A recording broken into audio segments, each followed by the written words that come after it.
पवित्र श्रीमद् भागवत गीता, पवित्र चारों वेद, पवित्र कुरान शरीफ, पवित्र बाइबल, पवित्र गुरु ग्रंथ साहिब, पवित्र कबीर साहिब की वाणी में छुपे हुए गूढ़ रहस्य अर्थात तत्व को जानने के लिए कृपया अवश्य सुनिए जगत गुरु तत्वदर्शी संत रामपाल जी महाराज के मंगल प्रवचन। पुण्यात्माओं, आपकी पीएचडी करवा दूंगा और अंगुलियां पर नोट करवा दूंगा सारे शास्त्रों के श्लोक मंत्र, चाहे ब्रह्मा जी और विष्णु जी आपके सामने, चाहे शिव जी जी हो, सबके ज्ञान में परास्त कर दोगे उनको।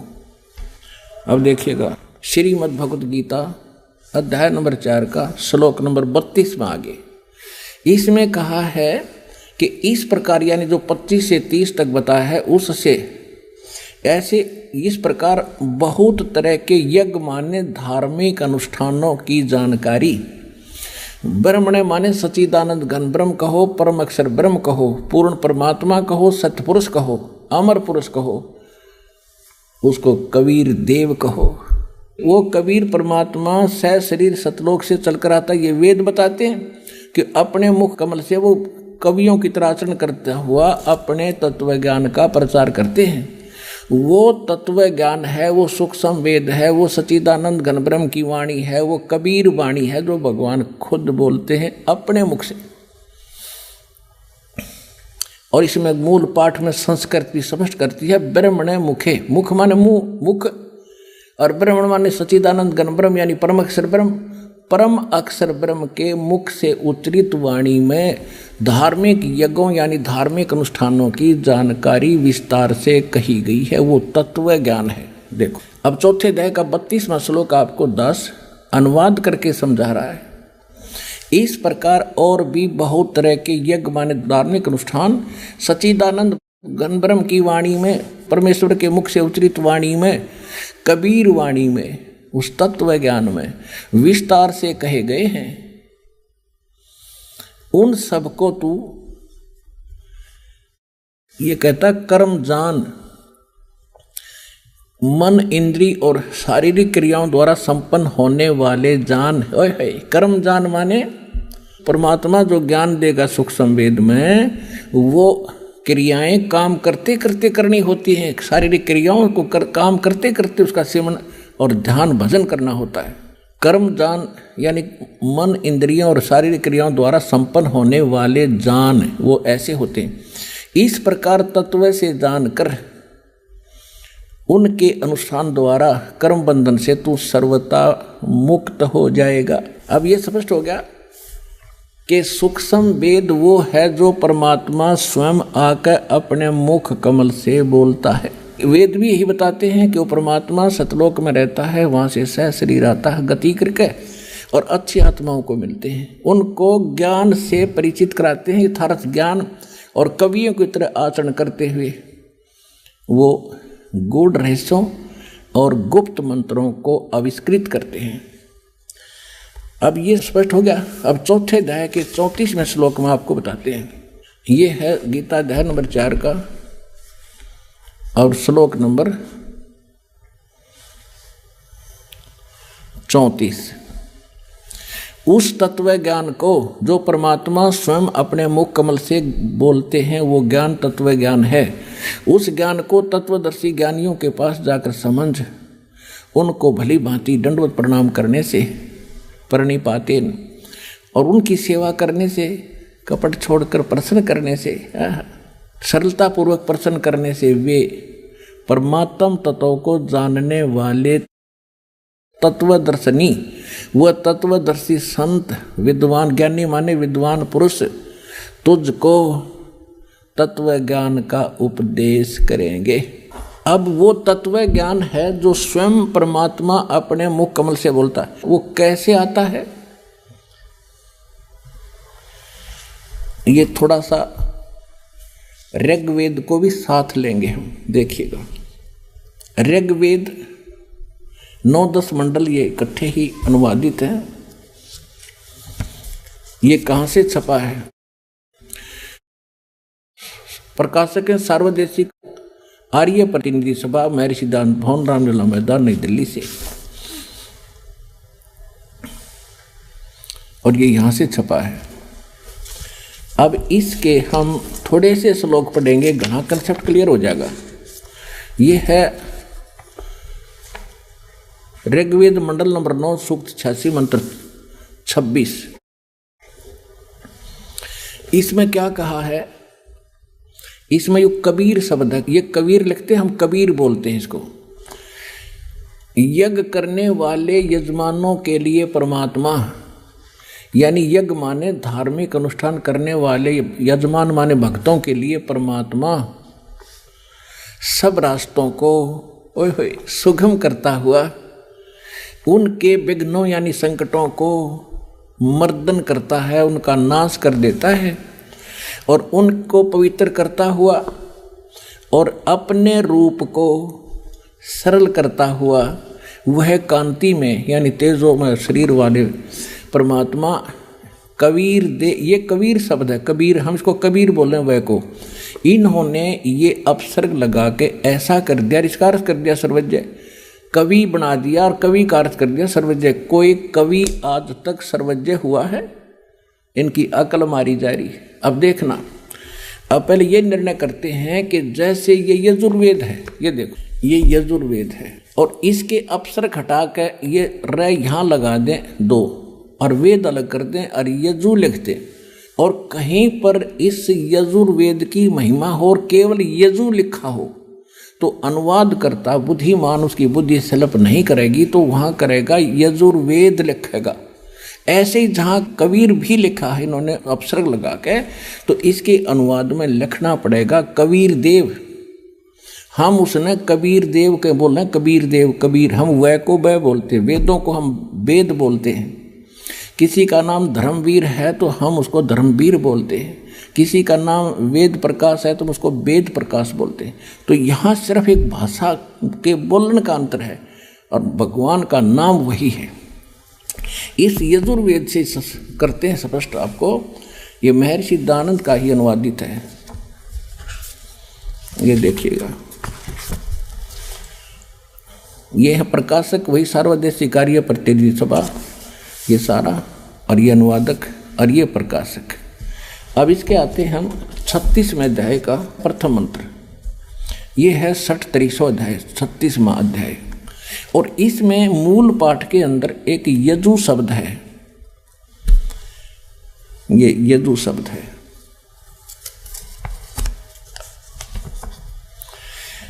रच्चम वाचम परपदे मनो यजु परपदे, ये यजु शब्द है ओनली। ये यजुर्वेद की महिमा है यहाँ पर। तो यहाँ पर इस महर्षि दानंद ने ठीक अनुवाद कर दिया। यहाँ देखो, ये इसी का अनुवाद है। ये लिखता है, वाणी की प्रेरणा को प्राप्त हो मनन करने वाले अंतःकरण के तुल्य यजु माने यजुर्वेद को प्राप्त हो। तो यहाँ यजुर्वेद की महिमा थी, बेशक यजु लिखा था तो इन्होंने यजुर्वेद लिखना पड़ा। अगर यजु भी लिखा है तो ये अंडरस्टूड है कि उसको समझाने के लिए यजुर्वेद लिखना पड़ेगा कि यजुर्वेद के विषय में कहा जा रहा है। ठीक इसी प्रकार अब हम फिर आते हैं इस ऋग्वेद के ऊपर। ये भी ये वहीं से प्रकाशित आपको, ये यहाँ से, ये इसके प्रकाशक हैं वही जो, और ये यहाँ से ये प्रकाशित है। अब हम ऋग्वेद मंडल नंबर 9 सूक्त 86 का मंत्र 26 फिर पढ़ेंगे। ये देखो 26, यज्ञ करने वाले यजमान माने भक्तों के लिए, यज्ञ माने धार्मिक अनुष्ठान यानी भक्ति करने वाले भक्तों के लिए परमात्मा सब रास्तों को सुगम करता है हुआ उनके विघ्नों यानी संकटों का नाश करता है, मर्दन करता है और उनको पवित्र करता हुआ और अपने रूप को सरल करता हुआ। परमात्मा का वहाँ सतलोक में शरीर की शोभा इतनी है, एक रोम में, एक बाल में, रोमकूप में करोड़ सूर्य मिला दे, करोड़ चंद्रमा, इतना नूर है। और पूरी बॉडी का कितना हो गया, मनुष्य दृश्य है परमात्मा। तो अगर वो एज इट इज यहाँ आ जाता, हमारी आंखें बंद हो जाए, हम देख नहीं सकते। तो अपने उस रूप को हल्का तेज पुंज का सरल करके और सिंपल बना कर आते हैं। और यही गरीबदास जी कहते हैं, तेज पुंज तन दे धर के इस विध हमको भेंट ही, इस तरह हमें मिलते हैं वो।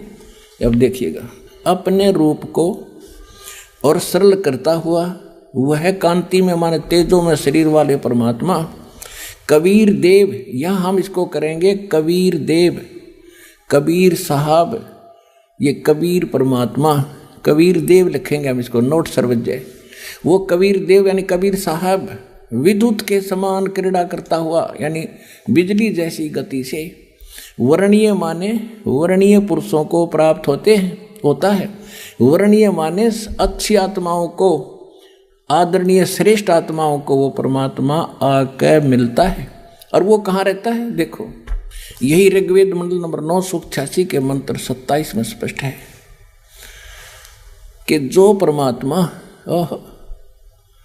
ध्रुवलोक के यानी सतलोक के तीसरे पृष्ठ पर विराजमान है, ओहो वहां बैठा है वो परमात्मा, साकार है। आगे देखो, अब दिखाते हैं इसी ऋग्वेद मंडल नंबर 9 सूक्त 82 का 82 का, ये देखिएगा ऋग्वेद मंडल नंबर 9 सूक्त 82 और मंत्र नंबर 1 यहां पर है। इसमें कहा है कि जो सर्व उत्पादक प्रभु, सोम माने सबका उत्पादक परमात्मा, प्रकाश रूप सद्गुणों की वृष्टि करने वाला और पापों का हरण करने वाला, सब पापों का नाश करने वाला है, वह है राजेव। राजेव माने राजा के समान, राजा के समान राजेव। ये यहाँ राजेव है, राजेव राजा के। यहाँ देख लो 269 पृष्ठ पे, और ये दिखाएंगे 270 पृष्ठ पे। कोई जो ना कह दे पृष्ठ गणा बदल गए होंगे। 270 पृष्ठ पे राजेव माने राजा के समान। ओए होए, राजा के समान दर्शनीय है, वो देखण में राजा की तरह है, सिंहासन पर बैठा है।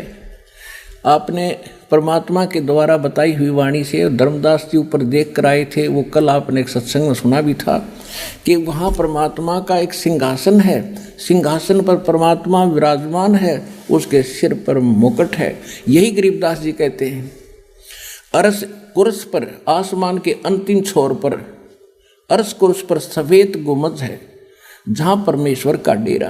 कहते हैं सवेत चक्र शर मुकुट विराज, ऊपर छतर, सवेत छतर शर मुकुट विराज और देखत ना उस चेहरे लो। ये निराकार निराकार कह बकवास कर रहे हैं कि तुमने साधना ठीक मिली नहीं, भगवान वो दिखाई दिया नहीं जिसके सिर पर सफ़ेद छत्र है, सिर पर मुकुट है और सिंहासन पर विराजमान है। यही वेद बता रहे कि वो परमात्मा देखने में राजा के समान है, राजा की तरह बैठा हुआ मुकुट माकुट पहनकर, वो देखने में राजा के समान दर्शनीय माने देखने जो के देखने में उस प्रकार है। और वह है पृथ्वी आदि लोक लोकांतरों के चारों ओर शब्दमान हो रहा है।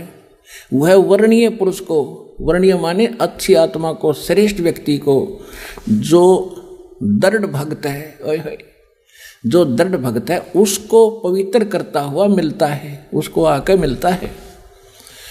और जिस प्रकार विद्युत स्नेह वाले स्थानों को आधार बनाकर प्राप्त होता है। ओए होए, अब देखियो कितना स्पष्ट कर दिया वेद ने कि जैसे वो परमात्मा कबीर देव, वो सबकी रचना करने वाला, पाप नाश करने वाला वो परमात्मा राजा के समान देखने में मनुष्य दृश्य है, और वो वहाँ से चलकर आता है, अच्छी आत्मा को मिलता जो दृढ़ भक्त होते हैं, जो मालिक ने कह दिया डगमग नहीं हुए, वही उसी तरह चले।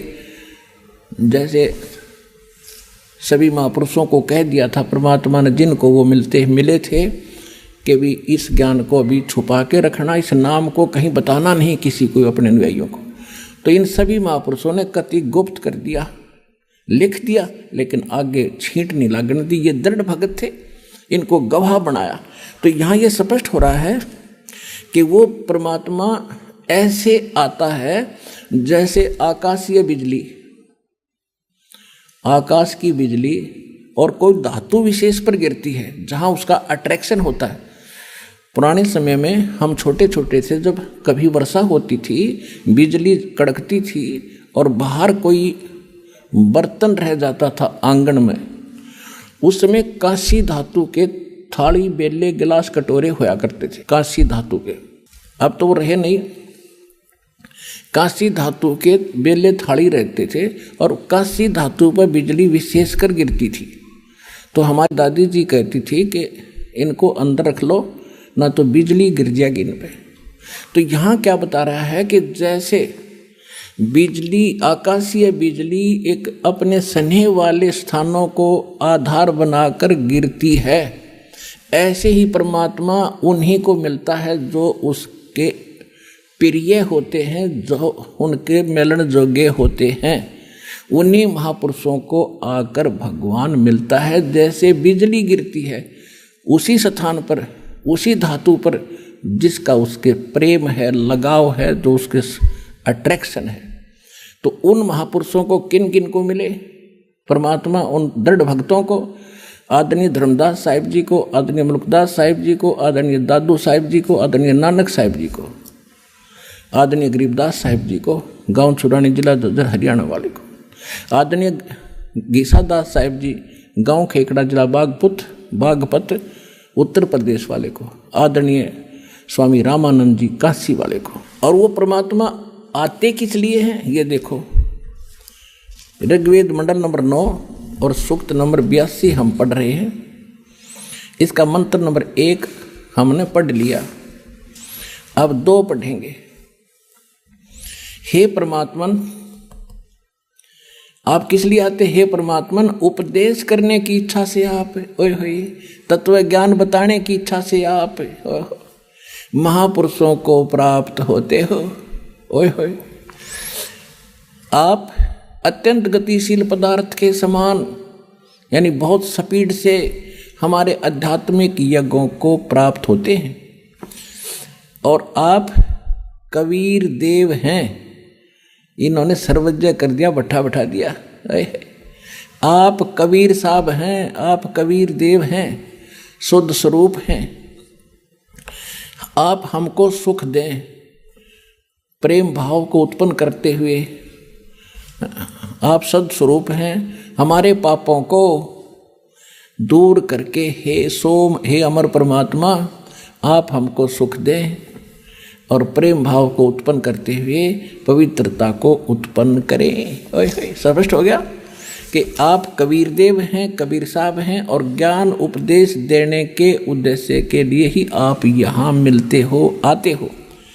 और दिखाते हैं आपको ऋग्वेद मंडल नंबर 9 सूक्त 20 के और मंत्र नंबर 1 में आपको दिखाते हैं।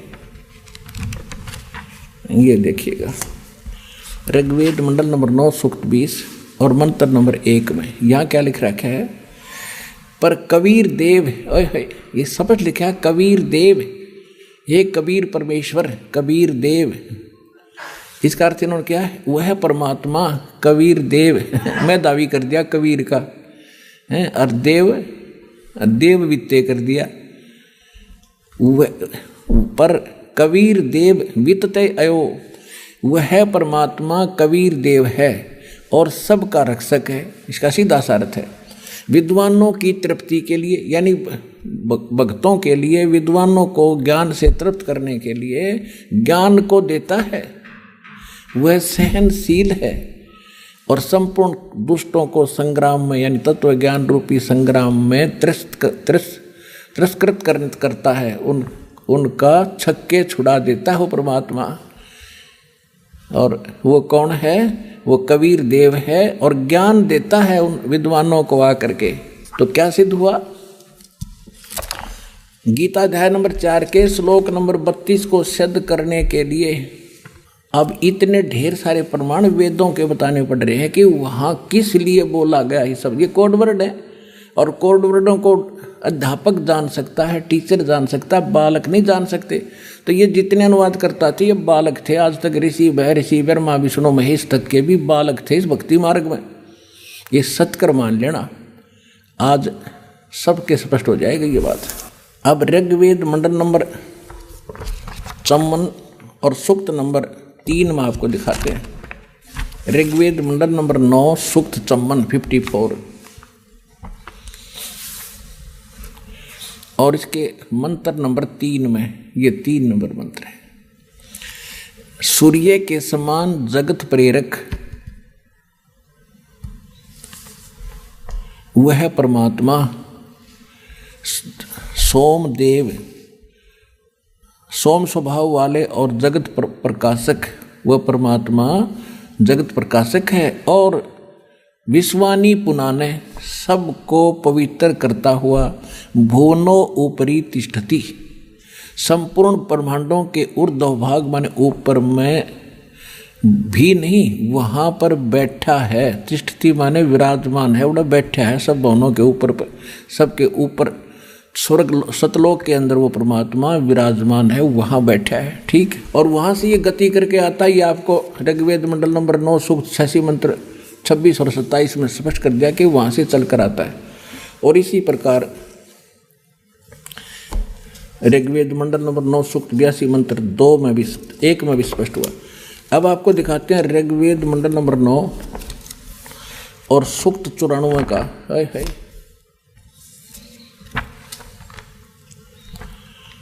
अब ये देखिएगा 94 में ऋग्वेद मंडल नंबर 9 सूक्त 94 94 का और मंत्र नंबर ये यहाँ देखिएगा 1।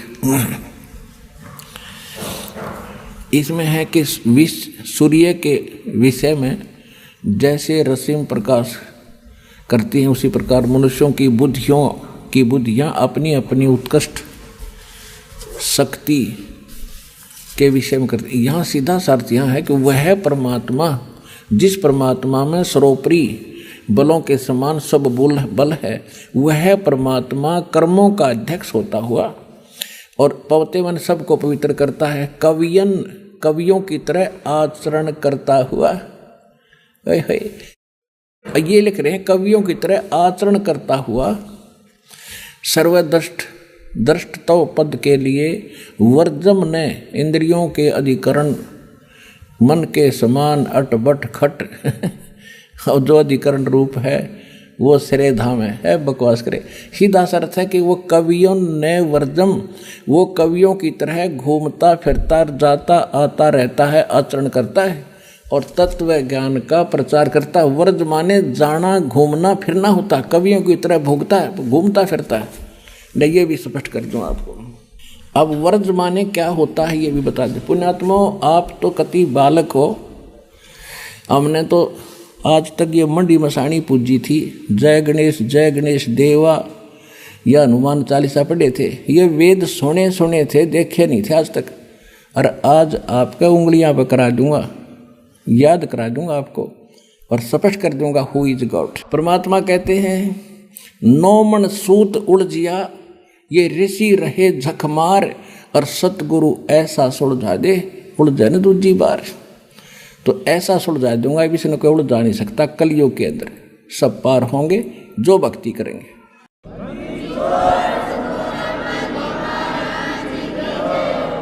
अब देखिए, ये है एक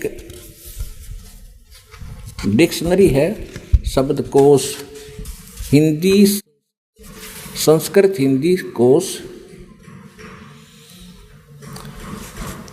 ये है वामन शिवराम आपटे, ये इसके संग्रह करता है और ये यहाँ से छपा है। और अब हम इसके चलते हैं 993 पृष्ठ पे।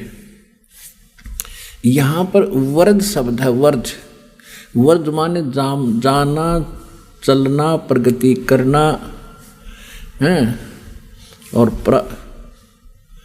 विदा होना। ये जाना अर्थ जाना है, जाना चलना प्रगति करना। और यहाँ देखना कि घूमना फिरना, वर्जनम माने घूमना फिरना, निर्वासित देश निकालना, यात्रा करना। वर्जम माने वर्जनम माने घूमना फिरना भी होता है, जाना होता है, आना नहीं होता इसका अर्थ। अब देखिएगा, हमने ऋग्वेद फिर पढ़ रहे हैं, वह शब्द कोश रख दिया, हम ऋग्वेद पर आगे हैं। और पृष्ठ नंबर ऋग्वेद मंडल नंबर 9 सूक्त 94 के हम मंत्र नंबर 1 को पढ़ रहे हैं। ये मंत्र नंबर 1 है। इसमें यहाँ इन्होंने अनुवाद में गड़बड़ करी है। कवियन वर्जम ने ये इकट्ठा ही करना था अर्थ। वह कवियों की तरह आचरण करता हुआ वर्जम माने घूमता फिरता है। और ऋग्वेद मंडल नंबर 9 सूक्त 96 के 16 से लेकर 20 तक तो कंसेप्ट क्लियर कर दिया कि वो परमात्मा अपनी कबीर वाणी के द्वारा, अपने कबीर वाणी के जब शिशु रूप में प्रकट होता है परमात्मा, और धीरे धीरे जब बड़ा होता है, यानी उस दूसरी प्रकार की जो लीला करता है प्रत्येक युग में, तब जो धीरे धीरे बड़ा होता है तो अपनी वाणी के द्वारा उस तत्व ज्ञान को लोकोक्तियों के माध्यम से, दोहों के माध्यम से बोलता है, जिस कारण से एक प्रसिद्ध कवियों में से भी एक कवि की उपाधि प्राप्त करता है। इससे पहले आपको ऋग्वेद मंडल नंबर 9 सूक्त 95 का और मंत्र नंबर 2 और दिखा देता हूँ। ये देखिएगा, ऋग्वेद मंडल नंबर 9 सूक्त 95 का और मंत्र नंबर ये 2 क्या कहता है। वह है पूर्वोक्त परमात्मा, वो पहले जिसके विषय में कहा गया है, साक्षात्कार को प्राप्त हुआ वाक द्वारा। वाक माने वाणी के द्वारा मुक्ति मार्ग को, मुक्ति मार्ग की प्रेरणा करता है। अपनी वाणी के द्वारा बोल बोल कर उस मोक्ष मार्ग को बताता है। वह जिसके विषय में पहले बताया जा रहा है, वह पूर्वोक्त परमात्मा साक्षात्कार को प्राप्त हो, यानी यहाँ प्रगट होकर, सज्जान माने अपने यहाँ प्रगट होकर अपनी वाणी के द्वारा, वाक के द्वारा मुक्ति मार्ग को प्रेरणा करता है, मुक्ति मार्ग की प्रेरणा करता है। और क्या बताया है, जैसा कि नौका के पार लगाने के लिए, जैसा कि नौका के पार लगाने के लिए लगाने के समय में नाविक प्रेरणा करता है, और सब देवों का देव वो पूर्ण परमात्मा, गुह्यानी माने गुप्त, नामा आविष्करणोति, वो गुप्त नाम यानी गुप्त मंत्र, वो गुप्त नामों को का आविष्कार करता है। इन नाम संज्ञा कर दी ने तरह के लिए, वो गुप्त नाम का नाम लिख दो को प्रकट करता है। और वाणी रूपी यज्ञ के लिए सिद्ध सदा स्पष्ट कर दिया कि अपने मुख से वो बोलता है, अपनी वाक द्वारा, वाणी द्वारा बोलता है, और सब देवों का देव वो पूर्ण परमात्मा गुप्त नाम आविष्करणोति, नाम को का आविष्कार करता है, प्रकट करता है। और परमात्मा कहते हैं जिस नाम को कोई नहीं जानता, उन नाम भक्ति के नामों को, मोक्ष के मार्ग को, उस नाम को स्वयं आके बताता है। और परमात्मा कहते हैं कबीर साहब, सो हम शब्द हम जग में लाए, सार शब्द हमने गुप्त छुपाए। आज तक सोहम मंत्र किसी वेद में नहीं, किसी पुराण में नहीं, किसी उपनिषद में नहीं, किसी गीता में नहीं। तो ये सिद्ध हो गया कि वो कबीर नामक परमात्मा सतलोक में रहता है, वहाँ से चलकर आता है और अपनी वाणी के द्वारा उस तत्व ज्ञान का प्रचार करता है, और गूढ़ रहस्य और गुप्त मोक्ष मार्ग को, उन मंत्रों को भी वही आविष्कृत करता है, वही उसको सार्वजनिक करता है, उनकी खोज करके हमें देता है। इति सिद्धम, कबीर परमात्मा ने जो ज्ञान दिया है वो श्रेष्ठ और फाइनल है।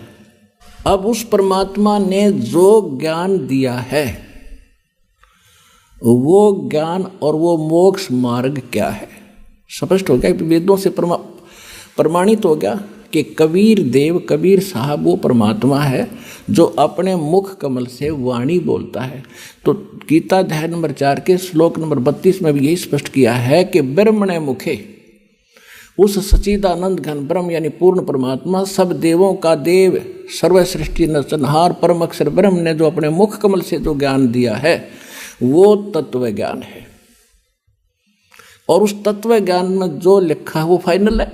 और उस तत्व श्रीमद् भगवत गीता अध्याय नंबर 15 के श्लोक नंबर 1 से 4 को थोड़ा सा और दिखाते हैं आपको, इसी से संबंधित है।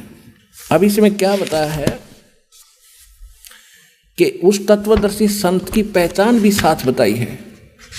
ये देखिएगा, गीता अध्याय नंबर 15 का श्लोक नंबर 15 अध्याय 15वां अध्याय, ये प्रथम मंत्र है। इसमें क्या कहा है कि ऊर्ध्व मूलम, ऊपर को जड़ वाला, अधः शाखम, नीचे को शाखा वाला, अश्वत्थम प्राहु अवम, ये संसार रूपी पीपल का यानी वृक्ष कहा है।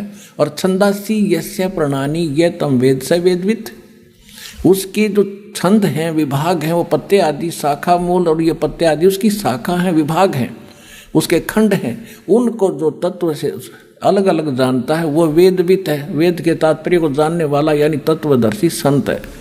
इन्हीं के अनुवाद में ऊर्ध्व मूलम, ऊपर को जड़ वाला, आदि पुरुष परमेश्वर रूपी मूल वाले, अधः शाखम, ये गलत किया इन्होंने, अधः माने नीचे को शाखा करना था। देखो ये 15वें अध्याय के दूसरे श्लोक में अधः और अधः 2 बार लिखा है, इसका अनुवाद यहाँ किया इन्होंने। अधः माने नीचे और अधः माने नीचे, बिल्कुल यहाँ ये विचलित हो गए क्योंकि इनकी बुद्धि ब्रह्मा विष्णु महेश से ऊपर गई है को नहीं। ये ब्रह्मा विष्णु महेश और श्री कृष्ण जी को सुप्रीम मान कर सारी गीता को वहीं गोड़ कर धर दिया, अड़ंगा कर दिया। देखो पुण्यात्माओं, घी है, चीनी है, सारा कुछ रखा है, आटा है, और जिसे ना हलवा नहीं बनाना था तो गोबर कर दे उसका। इब्दास को भेजा हलवाई बना के, ऐसा बना दूंगा, खाओगे रंगली चाटोगे।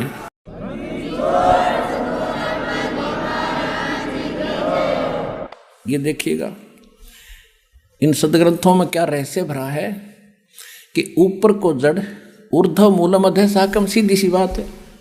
ये देखिएगा, ऊर्ध्व मूलम, ऊपर को जड़ और नीचे को तीनों गुण रूपी शाखा वाला, ये एक संसार रूपी वृक्ष का एक चित्र जानिए, देखिएगा।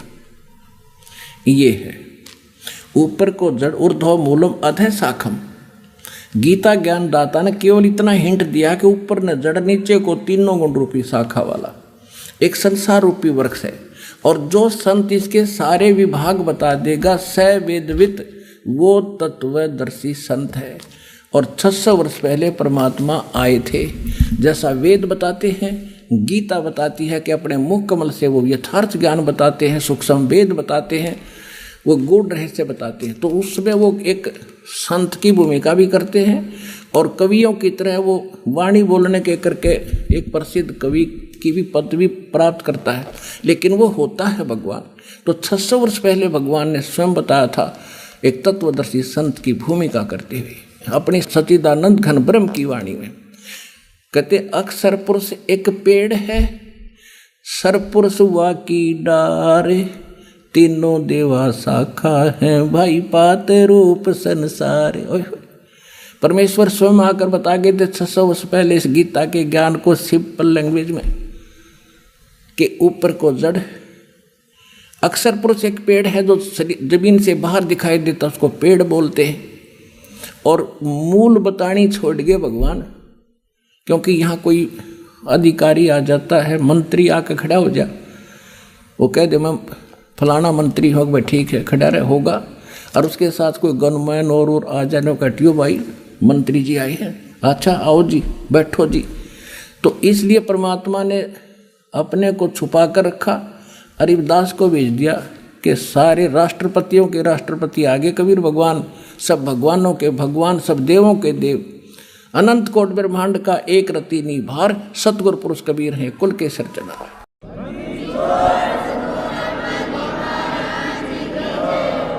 तो परमात्मा ने क्या बताया है कि जमीन से बाहर जो दिखाई देता है ये एक पेड़ है, ये एक वृक्ष है। ये अब ये बताया है कि अक्षर पुरुष एक पेड़ है, सरपुरुष यानी ज्योत निरंजन वा की डार, और तीनों देवा शाखा है, वाई पात रूप संसार। ये मूल कौन है? ये परम अक्षर ब्रह्म है। ये पूर्ण परमात्मा है। और ये है कौन, ये देखिएगा, ये अनंत कोट ब्रह्मांड का एक रति नहीं भारे, सतगुरु पुरुष कबीर हैं ये कुल के सृजनहारे। हम सुल्तानी नानक तारे, दादू को उपदेश दिया, जात जुलाहा भेद न पाया, यू काशी महे कबीर हुआ। अब ये है वो परम अक्षर ब्रह्म, जिसके विषय में गीता ज्ञान दाता अपने से अन्य परम अक्षर ब्रह्म की शरण में जाने को कहता है। अब 15वें अध्याय के 1 से लेकर 4 में क्या बताया है कि गीता ज्ञान दाता ने केवल इतना बताया कि ऊपर को जड़ नीचे को तीनों गुण रूपी शाखा वाला ये उल्टा लटका संसार रूपी वृक्ष है। उसके बाद उसने ऑप्शन छोड़ दिया कि यहाँ मैं क्लियर नहीं बता सकता क्यों, मैं नहीं जानता उसके विषय में, देखिएगा। और वो तत्वदर्शी संत कैसा होगा जो इनको समझ लेगा।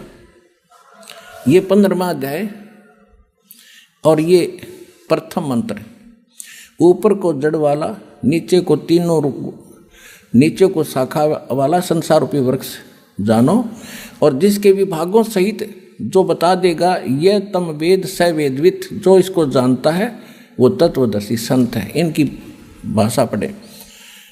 आदि पुरुष परमेश्वर तो जड़ समझो, ऊपर को जड़ हो तो आदि पुरुष परमेश्वर परम अक्षर ब्रह्म है, ये बिल्कुल ठीक अनुवाद किया उन्होंने। अध्याय शाखा में यहाँ विचलित हो गए, ब्रह्मा मुख्य रूप मुख्य शाखा वाला नहीं, तीनों गुण रूपी शाखा वाला। अश्वत्थम पीपल रूपी संसार रूपी पीपल के वृक्ष को विनाशी कहते हैं। वेद छंद माने वेद बता दिया नहीं, उसके विभाग हैं, पत्ते आदि उसके विभाग हैं कहे गए हैं। और उस संसार वृक्ष को जो मूल सहित जड़ से लेकर पत्तों तक तत्व से जानता है, स वेदवित, वह वेद के तात्पर्य को जानने वाला है, अर्थात वो तत्वदर्शी संत है। तो ये दास है वो तत्वदर्शी संत आज के जीवन। अब इसमें लास्ट अक्षर भी इतना पढ़ेंगे हम, अध्याय नंबर 15 का श्लोक नंबर 4 पढ़ेंगे। अब 3 में तो ये कह दिया है कि उस सूर्य मूलम यानी उस दृढ़ मूल वाले अमर लोक रूपी परमात्मा के उस ज्ञान को दृढ़ेन दृढ़ असंख्य शस्त्रेण, इन्होंने विराग रूप शस्त्र द्वारा काट कर नहीं, उस तत्व ज्ञान रूपी शस्त्र द्वारा काट कर। अब चौथे 15वें अध्याय का चौथा श्लोक ये यहाँ अनुवाद है।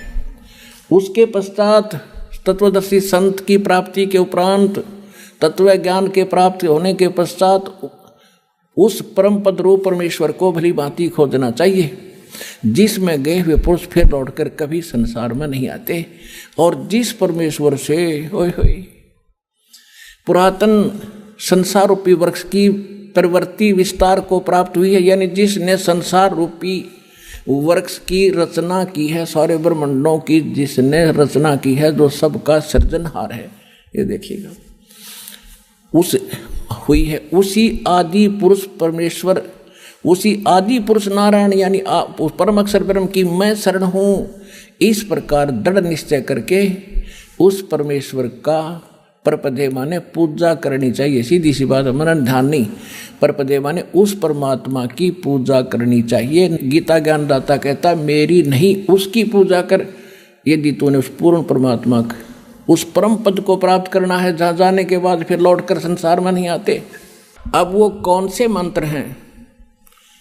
अब तक तो आपको कौन भगवान है और कौन से प्रमाणित शास्त्र हैं, वो परमात्मा कहाँ रहता है और वो कैसी लीला करता है, ये सिद्ध हो गया कि वो परमात्मा जो ज्ञान देता है वो सर्वश्रेष्ठ ज्ञान है। और यदि उस ज्ञान से वेद और गीता मिलती है तो सही है, वो उस सूक्ष्म वेद का ही अंश है। उनसे हटकर जो ज्ञान है, पुराणों में जो ज्ञान है, वो ऋषि विशेष का अपना ज्ञान है। उपनिषद क्या है?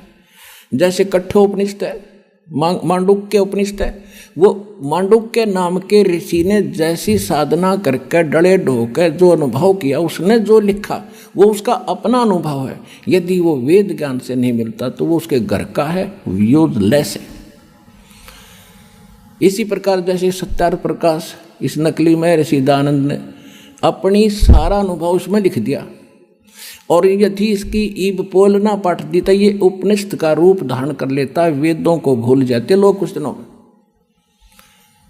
तो ये वेद ज्ञान से जो नहीं मिलता वो उसकी अपनी सोच है, वो गलत है, यूजलेस है, व्यर्थ है। अब सिद्ध कर दिया कि सूक्ष्म वेद इज कंप्लीट स्पिरिचुअल नॉलेज। सब वेद बताते हैं, श्रीमद् भगवत गीता बताती है कि वो स्पिरिचुअल कंप्लीट स्पिरिचुअल नॉलेज वो कंप्लीट गॉड ही आकर बताता है अपने मुख कमल से। अब आपको दिखाते हैं। अब कहते हैं मोती मुक्ता दर्शत नाही, ये जग है सब अंधरे, दिखत के तो नैन चश्मिन का फेरा मोतिया बंदरे। ये राधा स्वामी पंथ वाले परमेश्वर की वाणी को आधार मानकर ज्ञान प्रचार सतलोक सचखंड के गीत गाया करते थे। उसमें एक शब्द है भगवान का, परमात्मा कबीर जी का, करने नो दीदार महल में प्यारा है। उसके अंदर कंप्लीट नाम लिखे हैं ये, जो मोक्ष मार्ग के प्रथम सत्र के प्रथम मंत्र, लेकिन 2 नाम छोड़ गए। तो उस परमात्मा ने थोड़ा सा गुप्त रखना था, जो अब तक छुपा के रखना था, फिर भी बहुत कुछ उससे क्लियर है। और इन्होंने परमात्मा कहते हैं ना कि गोता मारू स्वर्ग में जा बैठूं पाताल, कहते चारों युग में मेरे संत पुकारे और कोक कहा हम हेल रे, हीरे मोती माणिक बरसे ये जग सुगता ढेल रे। अब देखिएगा एक संत मत प्रकाश भाग 1 है राधा स्वामी वालों का। इसमें कबीर जी परमेश्वर का एक शब्द है,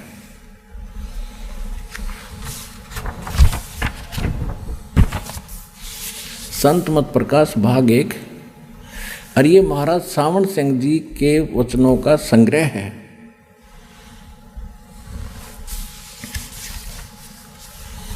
ये इसके प्रकाशक हैं जगदीश चंद्र शेट्टी, सेक्रेटरी राधा स्वामी सत्संग व्यास, डेरा बाबा जयमल सिंह। ये यहाँ से प्रकाशित है। 1958 से चल रहा है। 1958 में पहला संस्करण। ओए होए होए भट्ठा बैठाने वालों, आज तक ये डंगा पढ़ा रहे हमारे थे।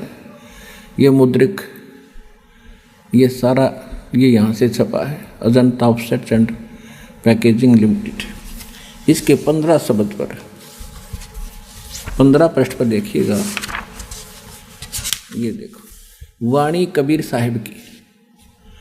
करने नो दीदार महल में प्यारा है, काम क्रोध मद लोभ विसारो, शील संतोष क्षमा सत धारो, मद मास मिथ्या तज डारो, हो ज्ञान घोड़े असवारा है, भ्रम से न्यारा है। हो ज्ञान घोड़े असवार भ्रम से न्यारा है, 2 नेति बस्ती पाओ, आसन पदम युगत से लाओ, कुंभ कर रेचक करवाओ, पहले मूल सुधार कारज हो सारा है। देखिएगा, मूल कमल चतुर बखानो और किलियंग जाप लाल रंग मानो। यहाँ परमात्मा ने किलियम को किलियंग लिख दिया, योड़ पड़द हो रहे। अब कोड वर्ड तो उसका दास से बता सके है, जो भगवान का दास होगा। आइए अब हम उन श्रद्धालुओं के अनुभव जानते हैं जो जगत गुरु तत्वदर्शी संत रामपाल जी महाराज जी से दीक्षा प्राप्त कर चुके हैं तथा उनके द्वारा बताए गए भक्ति मार्ग पर चल रहे हैं। जी नमस्कार। नमस्कार जी। जी क्या नाम है आपका? गगनेश कुमारी। गगनेश जी, कहाँ से आए हो आप? मैं गांव राजगढ़, डाखाना राजगढ़, तहसील बल, जिला मंडी, हिमाचल प्रदेश से आई हूँ। सबसे पहले हम आपसे ये जानना चाहेंगे कि आप क्या करते हैं?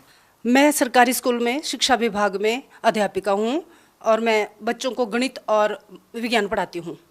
जी, आप संत रामपाल जी महाराज जी से जुड़ने से पहले क्या भक्ति साधना करते थे? मैं परम संत सदगुरु रामपाल जी महाराज जी से जुड़ने से पहले डेरा ब्यास, राज्य पंजाब और राधा स्वामी पंथ से जुड़ी हुई थी। कितने साल से? सन 2000 में लिया था और 2014 तक, हाँ, लगभग 13 साल तक मैं वहाँ जुड़ी रही। राधा स्वामी पंथ में आपने किन से नाम उपदेश ले रखा था? मैंने डेरा ब्यास से जो जयमल सिंह महाराज जी के द्वारा चलाया हुआ है, तो वहाँ से मैं जुड़ी थी। गुरिंदर सिंह, आजकल वर्तमान में गुरिंदर सिंह ढिल्लों आजकल उनके मौजूदा गुरु हैं, उन्हीं से मैंने भी नाम दीक्षा ली थी। देखिए, आपने राधा स्वामी पंथ से लगातार 12-13 साल तक भक्ति की है। उसके बाद आपके जीवन में ऐसा क्या होता है कि आप वो साधना छोड़कर संत रामपाल जी महाराज जी की शरण में आ गए? एक तो उतनी हम श्रद्धा से वो कर भी रहे थे भक्ति, पर घर में शांति नहीं थी, चैन नहीं था, और ऐसे ही अंधश्रद्धा से हम चले हुए थे और समझ में नहीं आ रहा था कि क्या बात है। फिर मेरे पिताजी जो ड्राइंग मास्टर रिटायर हुए हैं, उन्होंने साधना चैनल पर संत रामपाल जी महाराज जी का सत्संग सुना, और वो परम संत सतगुरु रामपाल जी महाराज ने सभी आजकल के धर्मगुरुओं की किताबें और जहाँ पर वो गलत पाए गए उसको वो बता रहे थे। तो मेरे पिताजी ने पॉइंट पकड़ा कि राधा स्वामी उसमें बता रहे हैं कि वही गुरु पूरा कहावे जो 2 अक्षर का भेद बतावे, एक छुड़ावे एक लखावे ता प्राणी निज घर को जावे। वहीं से उनके मन में तूफान मच गया और उन्होंने हमसे भी डिस्कस किया, हमने भी देखा। हमने कुछ समय तक तो ये बात माना नहीं, लेकिन धीरे धीरे तूफान तो मच गया कि हमें तो वो 2 मंत्र मिले ही नहीं हैं जो लिखे हुए हैं। और फिर दुखी भी हम थे, उस भक्ति को करने से दुखी भी काफ़ी थे। कोई चैन नाम की चीज़ नहीं थी हमारे पास। आर्थिक रूप से तो हम थे, हमारे पास धन संपत्ति थी, लेकिन मानसिक शांति बिल्कुल नहीं थी। फिर हमने जब जैसे जैसे हम संत रामपाल जी महाराज जी का ज्ञान सुनते रहे, उनके सत्संगों को सुनते रहे, उससे हमने बहुत ज़्यादा ये हमें विवश होना पड़ा कि संत रामपाल जी महाराज जी का ज्ञान ही सही है और हमें छोड़ना। मैंने तो जो 2 अक्षर का ये नाम है उसको लेने की बहुत ज़्यादा प्रबल इच्छा मेरे मन में हुई कि अब तत्काल मैंने छोड़ दिया। और मुझे तो वहाँ पर वो सेवा भी दी गई थी, स्टेज पर बैठ करके बुक रीडिंग करना, 4-5 बार मैंने वो भी कर ली। लेकिन जो ही मुझे पता लगा कि हम तो बहुत ज़्यादा लो लेवल का ये ज्ञान है और उससे हमारा भला, शास्त्र के विरुद्ध है और शास्त्र के विरुद्ध भक्ति थी। वो गुरुजी कोई भी शास्त्र प्रमाण नहीं देते थे, अकेले उन्होंने संतों की वाणियाँ ली हुई थी तो उसका ही वो सरलार्थ करते थे।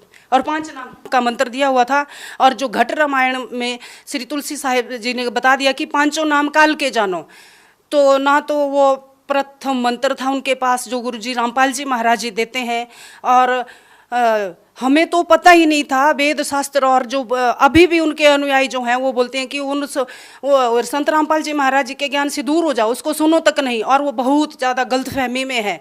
जैसे हमने सुन लिया तो हमारा उद्धार हो गया और हम बहुत ज़्यादा काल जाल से छूट गए।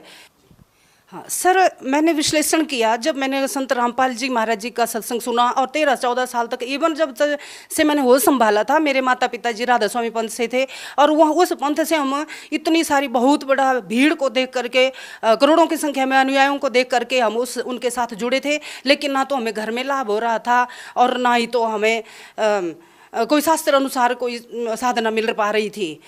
राधा स्वामी सत्संग से जब हम वहाँ, मुझे तो बुक रीडिंग की सेवा मिली थी, और जब मैं बुक पढ़ती थी, उस ज्ञान को पढ़ती थी, तो मुझे ऐसा लगता था कि मुझे ही ज्ञान नहीं है और मैं अधिकारी ही नहीं हूँ, तो ये जो 500-700 लोग बैठे हुए हैं ये क्या ज्ञान समझेंगे। और ये बार बार मेरे मन को ये बात कचोटती थी।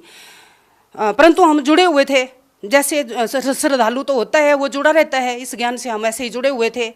परंतु वास्तव में जब संत रामपाल जी महाराज जी का जो मेरे पिताजी ने मुझे बुक दी उसको पढ़ा मैंने, और टीवी चैनल पर सत्संगों को सुना, तो एकदम से मुझे वो छोड़ने में ही अपना हित लगा। तो राधा स्वामी सत्संग व्यास से जो हम साधना कर रहे थे, और करते करते कई शंकाएं मन में होती भी थी, और जैसे वो हम बिनती वहाँ गाते थे उसमें लास्ट में आता था अक्षर अक्षर नहीं अक्षर पारा, और हमें पता ही नहीं था कि वो अक्षर ब्रह्म कौन है, अक्षर कौन है, ये पता ही नहीं था। जब संत रामपाल जी महाराज जी के सत्संगों में हमें अलग अलग से इन भगवानों का पता लगा, और हम क्यों जन्मते हैं क्यों मरते हैं, इन सब बातों का जब हमें पता लगा, तो हमने एकदम से गुरु त्यागने में ही अपना हित समझा, और हम संत रामपाल जी महाराज जी के शरण में मैं तो चली गई। जैसा कि संत रामपाल जी महाराज जी के लाखों अनुयायी इस बात का दावा करते हैं कि जैसे ही संत रामपाल जी महाराज जी से कोई भी नाम उपदेश लेता है, उनकी सालों पुरानी बीमारी दूर हो जाती है, उनको आर्थिक लाभ होते हैं, मानसिक लाभ होते हैं। आपका क्या अनुभव रहा? हाँ बिल्कुल सही बोला उन्होंने, क्योंकि जैसे हमने परमात्मा के गुणों को सुना था, पहले भी गाते थे, कई फिल्में देखते थे, तो उसमें बोलते थे कि असली भगवान जो है अंधे को आंख देता है, कोढ़ी को काया देता है, कंगाल को माया देता है। तो उसी तरह से परम संत सतगुरु रामपाल जी महाराज के शरण में जाने से असाध्य रोग भी ठीक होते हैं, और मैं खुद उसका उदाहरण हूँ।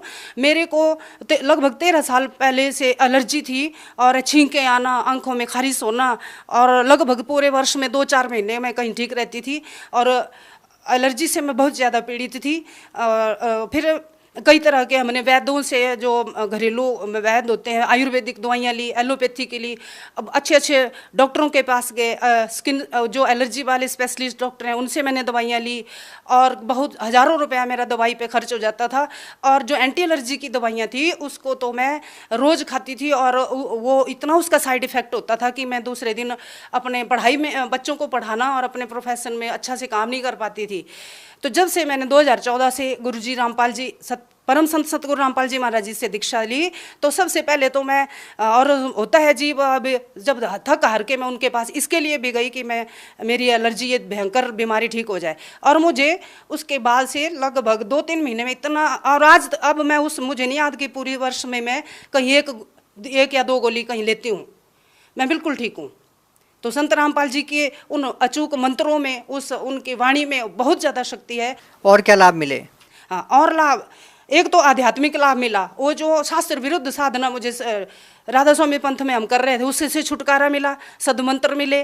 और जैसे मीराबाई जी ने कहा था कि वस्तु अमोलक दी मेरे सतगुरु, कृपा करिए अपनायो। हम तो कुछ भी नहीं थे, तुच्छ बुद्धि जीव थे, लेकिन परम संत रामपाल जी महाराज की दया से मुझ पर कृपा हुई और मैंने सदमंत्र लिया, असली नाम दीक्षा ली, सद दीक्षित हूँ अब मैं। और लाभ, मेरे हस्बैंड आजकल सरकारी स्कूल में, वो भी शिक्षा विभाग में एज ए प्रधानाचार्य कार्यरत हैं।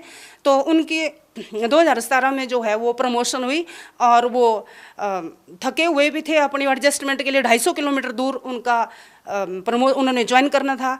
और शिमला से चौपाल होते हुए बहुत ऊंचाई पे वो रोड था, सड़क थी, वहाँ से वो जा रहे थे, बहुत कच्चा रोड था, रास्ता था। तो गाड़ी जो थी वो रात होने को थी, तो उनको नींद आ गई। और जब उन्होंने देखा कि पहाड़ के साथ, और गाड़ी ऑन थी, वो चालू थी, और पहाड़ के साथ वो टकरा के खड़ी हो गई थी, और उनको बहुत गहरी नींद आ गई थी। जब वो बोलते हैं कि शायद मुझे 1 घंटे के बाद जाग आई, तो गाड़ी ऑन थी, और मुझे नहीं पता कि ब्रेक पे कैसे मेरा पैर रखा गया था, किसने रख दिया, और मैं सुरक्षित था।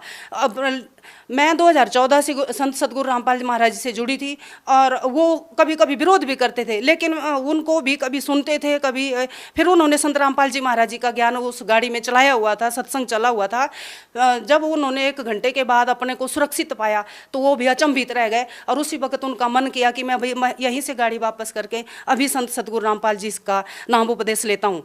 फिर क्या हुआ कि मात्र 3 दिन में उन्होंने 250 किलोमीटर घर से दूर वो करनी थी नौकरी, लेकिन महाराज जी की दया से, और मैंने भी अरदास लगाई, उन्होंने भी लगाई, तो 3 दिन के बाद उनका तबादला, घर से 65 किलोमीटर दूर अब वो वहाँ नौकरी कर रहे हैं एज ए प्रिंसिपल।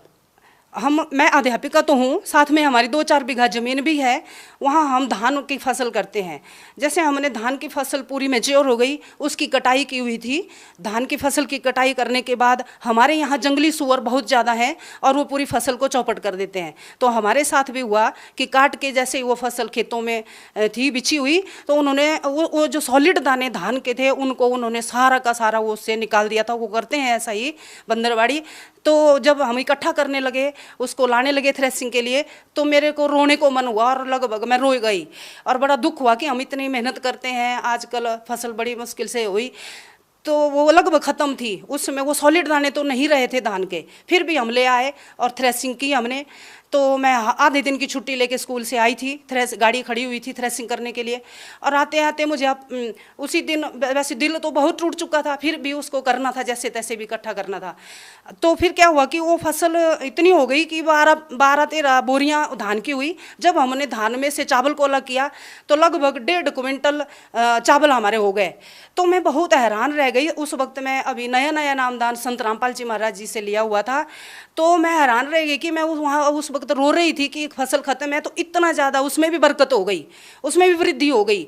तो असली जो पूर्ण संत होते हैं, उनके ऐसे कारनामे होते हैं। देखिए बहन जी, आप एक टीचर हैं, आपके पति भी प्रिंसिपल है, लेकिन आपने बताया कि संत रामपाल जी महाराज ने आपकी फसल बढ़ा दी, और उनकी कृपा से आपके पति का एक्सीडेंट होने से बच गया। क्या आपको इन बातों पे अंधविश्वास नहीं लगता? नहीं, अंधविश्वास बिल्कुल भी नहीं है। और विज्ञान जो है और मैथ जो है, मैथ फार्मूलाज पे है, सूत्र के आधार पे चलता है, और गणित में जो है वो सिद्धांत कार्य करते हैं। ऐसे ही भक्ति का भी सिद्धांत है। और जैसे स्पोर्ट्स में है, खेलों में भी, जैसे हमने कबड्डी खेलनी है या कोई भी गेम है, जोनल लेवल पे जो नियम होते हैं वही तो डिस्ट्रिक्ट में होते हैं, और स्टेट लेवल पे कोई खेल खेलना है वहाँ भी तो वही नियम होते हैं, और नेशनल और इंटरनेशनल इसमें खेलना है तो भी वही नियम होते हैं। तो यही तो दिक्कत है, यही तो विडंबना है, तो दुर्भाग्य है कि हमारा कोई सिद्धांत ही नहीं है भक्ति करने का। तो संत रामपाल जी महाराज जी के सत्संगों में जुड़ने से, उनसे जुड़ने के बाद तो हमें पूरा भक्ति प्रॉपर वे ऑफ वर्शिप का भी हमें पता चला। और हमें तो पता ही नहीं था, ये तो परम संत सतगुरु रामपाल जी महाराज जी का कहाँ तक उनका शुक्र शब्द नहीं है हमारे पास। मैंने पहले ही बोल दिया कि वस्तु अमोलक दी मेरे सतगुरु, कृपा करी अपनायो। तो वो तो उन्होंने बताया। तो ये जो डेरा व्यास है, ये जो राधा स्वामी और अन्य पंथ चले हुए हैं, इन्होंने तो भ्रमित कर रखा है पूरे समाज को। हम कहाँ तक उनका धन्यवाद करें। और यजुर्वेद अध्याय नंबर 19 के मंत्र नंबर 25 और 26 में बताया है कि जो पूर्ण संत होता है, तत्वदर्शी संत होता है, वो 3 बार की पूजा विधि बताता है, 3 बार जो है मंत्र दीक्षा को देता है, उस नाम दीक्षा की उस प्रक्रिया को खत्म करता है।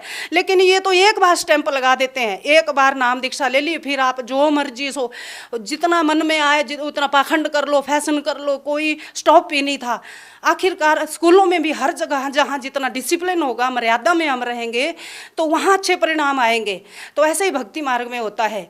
तो जब हमें वेदों से, शास्त्रों से सब पता चला तो नाम खंड भी होता है, और गुरु कोई नहीं बताते हैं कि नाम भी कभी खंड होता है। ये तो हैरानी की बात है। जैसे हम बच्चों की परीक्षा लेते हैं, उनको कंपार्टमेंट भी आता है, वो फेल भी होते हैं, दूसरी बार फिर से एग्जाम देते हैं तो पास होते हैं। उसी तरह भक्ति मार्ग में भी होता है। और ये चीज़ हमें पूरे विश्व में किसी भी धर्मगुरु ने नहीं बताया कि नाम भी खंड होता है, और मर्यादा को बचाना होता है, अपने नाम को खंडित होने से बचाना है। संत रामपाल जी महाराज जी के अनुयायी दावा करते हैं कि संत रामपाल जी महाराज जी से नाम दीक्षा लेने के बाद उनके जीवन की रक्षा होती है, और संत रामपाल जी महाराज जी अपने श्रद्धालुओं को मौत के मुंह से खींच लाते हैं। क्या ये संभव है? ये संभव है, क्यों संभव नहीं है। आदरणीय कबीर साहिब जी जब 600 साल पहले यहाँ आए थे, उन्होंने ये सब कुछ करके बताया है। कमाल और कमाली का बहुत सारे उदाहरण है। उन्होंने भी जीवित किया है, मुर्दों को जिंदा किया है, और हमारे कई भगतजनों को उन्होंने जिंदा किया। ये संत रामपाल जी महाराज जी ने भी ऐसे बहुत सारे चमत्कार किए हैं, और हमने महसूस किया कि वो संत भी नहीं है जिससे चमत्कार ना हो, और वो संत भी नहीं है जो चमत्कार के पीछे दुनिया को अपने साथ जोड़े।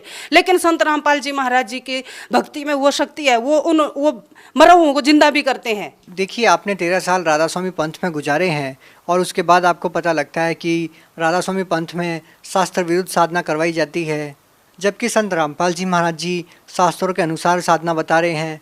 आप भगत समाज को क्या संदेश देना चाहेंगी, खास करके राधा स्वामी पंथ से जुड़े श्रद्धालुओं को?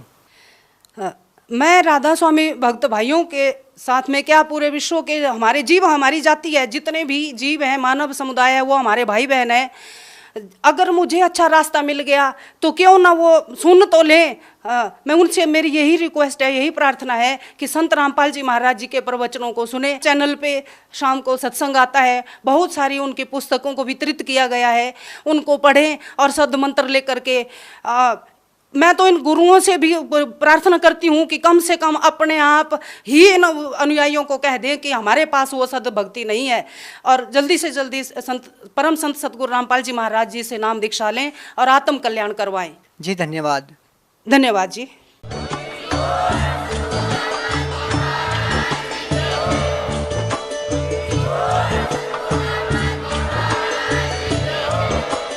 आप सुन रहे थे जगत गुरु तत्वदर्शी संत रामपाल जी महाराज जी के मंगल प्रवचन। अधिक जानकारी के लिए विजिट कीजिए हमारी वेबसाइट www.jagatgururampalji.org। संत रामपाल जी महाराज जी के शुभ आशीर्वाद से पूरे विश्व भर में 500 से भी ज्यादा नाम दीक्षा केंद्र हैं, जिन पर संत रामपाल जी महाराज जी द्वारा ऑनलाइन निःशुल्क नाम दीक्षा दी जा रही है। अपने नजदीकी नाम दीक्षा केंद्र का पता करने के लिए संपर्क करें 8222880541।